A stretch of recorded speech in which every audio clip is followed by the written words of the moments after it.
পৰিস্থিতি যিমান বেয়া পৰিস্থিতি আহিলেও যিমান বেয়া সময় আহিলেও আপুনি ঈশ্বৰৰ ওপৰতে আশাটো থব আমেন ভৰসাটো তেওঁৰ ওপৰত থব আৰু ঈশ্বৰে যাতে কি এই পৃথিৱীতে জীয়াই থকা সময়তে ঈশ্বৰ উঠাব আৰু সময় আহিলে সি একেবাৰে উঠাই লৈ যাব আমেন আৰু মই সেইকাৰণে আপোনাবিলাকক ক'বলৈ বিচাৰিছো chapter 11 verse 1-2 মই জিহুৱাতে আশ্ৰয় লৈছো তোমালোকে মোক প্ৰাণত কেনেকৈ ক'ব পাৰা যে পৰীক্ষা নিচিনাকৈ তোমালোকক পৰ্বতলৈ পলাই যোৱা Okay, thank you.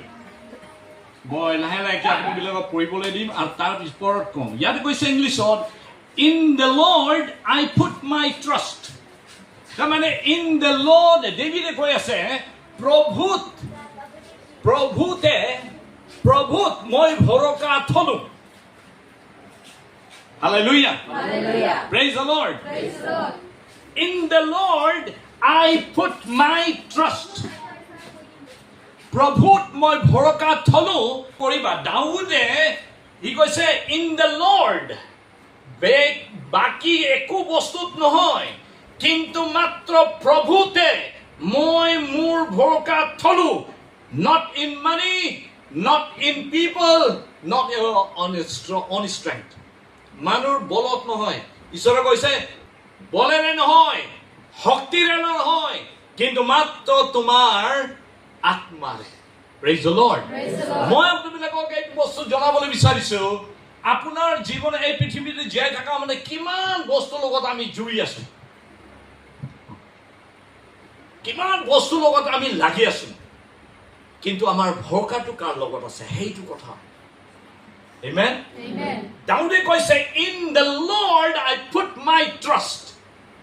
প্ৰভুত মই ভৰসা থলো.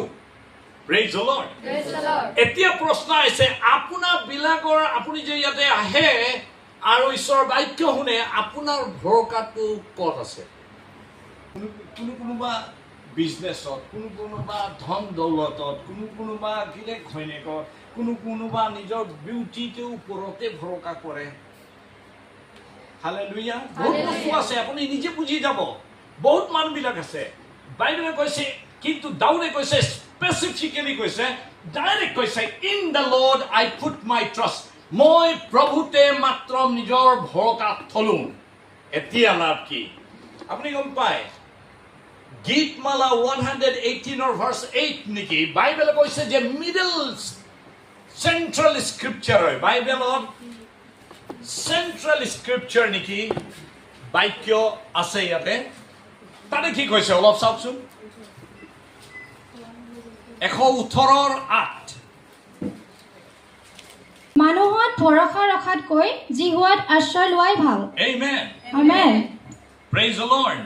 মানুহৰ ওপৰত ভৰসা কৰাতকে কাৰ ওপৰত ভৰসা কৰাটো উত্তম কৈছে ঈশ্বৰৰ ওপৰত ভৰসা কৰাটো নেকি উত্তম বাইবেলে কৈছে it is better to trust in the Lord than to put confidence in man.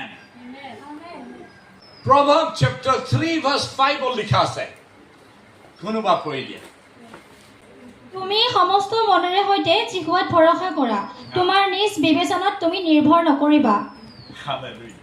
Hallelujah. কিহত নিৰ্ভয় কি কৈছে নিৰ্ভৰ নকৰিবা কৈছে কিহতে নিজৰ বিবেচনা নিজৰ বিবেচনাত ভৰসা নকৰিবা বাইবেলে কৈছে জেৰেমিয়াতে কৈছে the heart of a man is desperately wicked মানুহৰ মন বহুত বেয়া ই এতিয়া কিবা ক'ব অলপ দেৰি পিছত কিবা ক'ব অলপ দেৰি পিছত কিবা ক'ব Praise the Lord. Praise the Lord. বাইবেলে কৈছে নিজৰ বিবেচনাৰ ওপৰত তুমি ভৰসা নকৰিবা হি এই বিবেচনাৰ কোন সময়তে পৰিস্থিতি চাই পেলাই সলনি মাৰি দিব গমে নাপাবা 3 কি লিখা আছে যদি স্তম্ভবোৰ ভাঙি পেলোৱা হয় তেন্তে ধাৰ্মিক লোকে কি কৰিব পাৰে ওকে ইয়াতে কৈছে ভিটিটো যদি ভাঙি যায় তেনে ধাৰ্মিক জনবিলাক কি কৰিব আমি সেই কৈছে যদি ঘৰৰ ভিটি ভাঙি যায় ভিতৰত থকা ধাৰ্মিক মানুহবিলাক ক'ত যাব কৈবলৈ কৈছে কি কৰিব কৈবলৈ কৈছে হালেলুয়া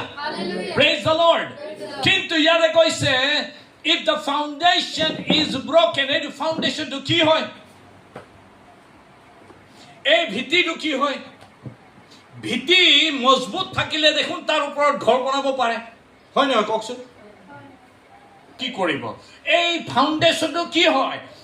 দাউদে ক'লে, আৰম্ভণিতে ক'লে, in the Lord I put my trust, ঈশ্বৰত মই ভৰসা থলো। এই ভৰসাই খ্ৰীষ্টীয় মানুহবিলাকৰ এটা ফাউণ্ডেশ্যন হয়। হালেলুয়া। আৰু যদি সেই ভিত্তিটো যদি মজবুত হয়, মই আপোনালোকক কৈছো, you may be anywhere in the world, আপুনি মাটিৰ ভিতৰত থাকে, ওপৰত থাকে, ক'ৰবাত থাকে, আপোনাৰ ভেটিটো, তাৰমানে আপোনাৰ বিশ্বাসটো, আপোনাৰ ট্ৰাষ্ট, আপোনাৰ ভৰসাটো ঈশ্বৰৰ লগত যদি মজবুতকে আছে, মই আপোনালোকক ক'বলৈ বিচাৰিছো, আপোনাৰ ভেটিটো কেতিয়া নাভাঙিব। হালেলুয়া। Praise the Lord.